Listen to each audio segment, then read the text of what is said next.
નમસ્કાર વિદ્યાર્થી મિત્રો, સ્વાગત છે તમારું તમારી પોતાની યુટ્યુબ ચેનલ માય ક્લાસમાં. આજે આપણે ભણીશું ધોરણ 9 વિષય સામાજિક વિજ્ઞાન એકમ 3માં પાઠ 13 ભારત સ્થાનભૂત સ્તરીય રચના અને પ્રપુષ્ઠ 1.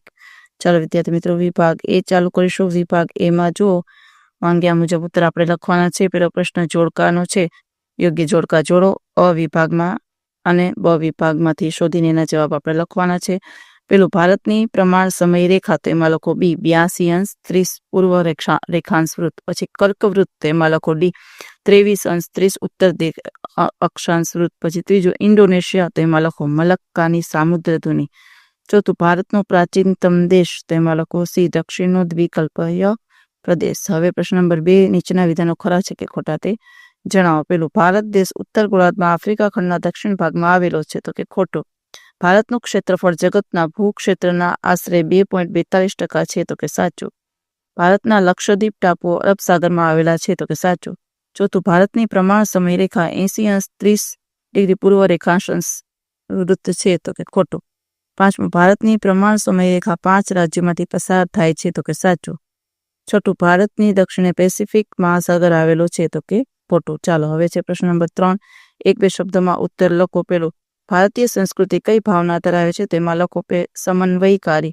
બીજું, ભૌગોલિક દ્રષ્ટિએ ભારત કયા ગોળાર્ધમાં આવેલો છે, તો લખો ઉત્તર. ભારતની મધ્યમાંથી કયું વૃત્ત પસાર થાય છે, તો કે કર્કવૃત્ત. ભારતમાં સૌપ્રથમ કયા રાજ્યમાં સૂર્યોદય થાય છે, તો લખો અરુણાચલ પ્રદેશ. વિશ્વમાં કેટલા દેશો ભારતના ક્ષેત્રફળથી મોટા છે, તો કે 6. ભારતીય દ્વીપકલ્પની પશ્ચિમે કયો સાગર આવેલો છે, તો કે અરબ સાગર. ભારતીય દ્વીપકલ્પની દક્ષિણે કયો મહાસાગર આવેલો છે, તો કે હિન્દ. ઈસવીસન 1869માં કઈ નહેર શરૂ થઈ હતી, તો કે સુએઝ. 9મું, ભારત અને શ્રીલંકા કયા અખાત દ્વારા એકબીજાથી અલગ પડે છે, તો કે મન્નાર. 10, એકબીજાથી દૂર થઈ રહેલી ભૂસંચલનીય પ્લેટોને શું કહેવામાં આવે છે, તો કે અપસારી. અને 11મું, એકબીજાની નજીક આવી રહેલી ભૂસંચલીય પ્લેટોને શું કહેવામાં આવે છે, તો કે અભિસારી.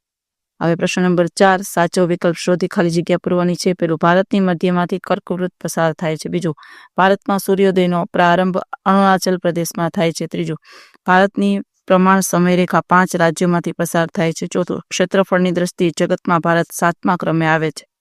પાંચમું, ભારત અને યુરોપ વચ્ચેનું અંતર સુએઝ નહેરને કારણે 7000 કિલોમીટર જેટલું ઓછું થાય છે. છઠ્ઠું, ભારત હિન્દ મહાસાગરના શીર્ષસ્થ સ્થાને આવેલો છે. 7મું, ભારત અને શ્રીલંકા પાલ્કની સામુદ્રની ધુની દ્વારા અલગ પડે છે. 8મું, મૃદાવરણીય પ્લેટોની કુલ સંખ્યા 7 છે. 9મું, દક્ષિણનો દ્વિકલ્પીય પ્રદેશ ભારતનો પ્રાચીનતમ પ્રદેશ છે. 10મું, ભારત અને શ્રીલંકા વચ્ચે મન્નારનો અખાત આવેલો છે. પ્રશ્ન નંબર 5 જો, એમાં પણ એમ જ છે. સાચો વિકલ્પ શોધી ઉત્તર લખો. પેલો, વિશ્વમાં સૌથી મોટી લોકશાહી ધરાવતો દેશ કયો છે, તેમાં આવશે સી ભારત. બીજો, નીચેના પૈકી કયો દેશ ભારતના ક્ષેત્રફળ સંદર્ભે વધુ વિશાળ છે, તેમાં આવશે એ કેનેડા. ત્રીજો, વિશ્વના કેટલા દેશો ભારતના ક્ષેત્રફળથી મોટા છે, તેમાં આવશે બી 6. ચોથું, ઇન્ડોનેશિયાની કઈ સામુદ્ર ધુનીમાં થઈને પેસિફિક મહાસાગર પસાર કરીને કેનેડા અને યુએસએ પહોંચી શકાય છે, તો એમાં આવશે એ મલાક્કા. 5મું, ભારતની ઉત્તરે ચીન, ભારતની વાયવ્યે, તેમાં લખો બી પાકિસ્તાન. 6થું, ઇન્ડો ઓસ્ટ્રેલિયન પ્લેટ અને યુરેશિયન પ્લેટના ટકરાવથી ટેથીસ સમુદ્રમાંથી કઈ પર્વત શ્રેણીનું નિર્માણ થયું, તેમાં લખો એ હિમાલય. 7મું, ભારતની પ્રમાણ સમયરેખા કયા રાજ્યમાંથી પસાર થતી નથી, તેમાં લખો ડી તમિલનાડુ. 8મું, ભારતના પડોશી દેશોના સંદર્ભે કઈ જોડી અયોગ્ય છે, તેમાં લખો ડી બાંગ્લાદેશ પશ્ચિમ. 9મું, ભારતની ઉત્તર દક્ષિણ લંબાઈ આશરે કેટલા કિલોમીટર જેટલી છે, તો લખો ડી 3214. 10મું, ભારતનો પૂર્વ પશ્ચિમ વિસ્તાર આશરે કેટલા કિલોમીટર જેટલો છે, તો એમાં લખો સી 2933. 11મું, ભારતનો પ્રમાણ સમય કયા રેખાંશ વૃત્ત પરથી પસાર થાય છે, તો એમાં લખો સી 82°30 પૂર્વ રેખાંશ વૃત્ત. ચલો વિદ્યાર્થી મિત્રો, હવે વિભાગ બી ચાલુ કરીશું. વિભાગ બીમાં જુઓ, નીચેના પ્રશ્નોના માંગ્યા મુજબ ઉત્તર લખવાના છે. પહેલો પ્રશ્ન છે, ભારતનો અક્ષાંશીય રેખાંશીય વ્યાપ વિસ્તાર લગભગ સરખો છે, સાબિત કરો. તો લખો, ભારત 8.4 થી 37.6 ઉત્તર અક્ષાંશ વૃત્તની વચ્ચે અને 68.7 થી 97.25 પૂર્વ રેખાંશ વૃત્તની વચ્ચે ફેલાયેલો છે. આ અક્ષાંશીય અને રેખાંશીય વૃત્તની લંબાઈ લગભગ 30 અંશ છે, એટલે કે ભારતની લંબાઈ અને પહોળાઈ લગભગ સરખા જેવી જ જોવા મળે છે. તેથી ભારતનો અક્ષાંશીય રેખાંશીય વ્યાપ વિસ્તાર લગભગ સરખો છે. બીજું, ભારતનું પૂર્વ ગોળાર્ધમાં મુકાનું સ્થાન છે. 7 તો લોકો ભારત એશિયા ખંડની દક્ષિણ અને પૂર્વ ગોળાર્ધમાં આવેલો છે. ભારતના દક્ષિણ ભાગમાં હિન્દ મહાસાગર આવેલો છે. આ મહાસાગરમાં વિશ્વનો ઘણો મોટો વેપાર કરતા વ્યાપારી જહાજો પસાર થાય છે. આ તમામ જહાજોને હિન્દ મહાસાગરમાં ભારત થઈને પસાર થવું પડે છે. આ ઉપરાંત યુરોપ, આફ્રિકાના દેશો દક્ષિણ પૂર્વ એશિયા સાથે વેપાર કરવા માટે હિન્દ મહાસાગરનો ઉપયોગ કરે છે. આ મહાસાગરમાં ભારત જેવા સમુદ્ર તટીય અન્ય કોઈ પણ દેશના ન હોવાથી ભારતનો વિશેષ ઉપયોગ જહાજોની વ્યાપાર પ્રવૃત્તિમાં થાય છે. માટે ભારતનું પૂર્વ ગોળાર્ધમાં મુકાનું સ્થાન છે.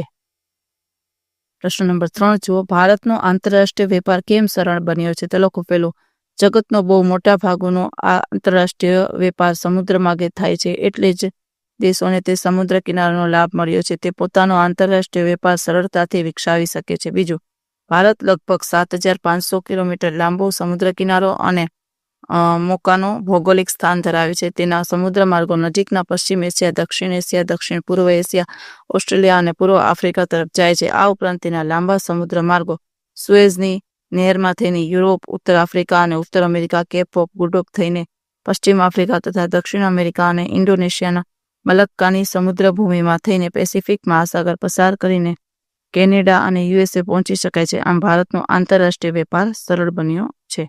ચોથું, મૃદાવરણીય પ્લેટો કેટલી છે અને કઈ કઈ છે તે જણાવો.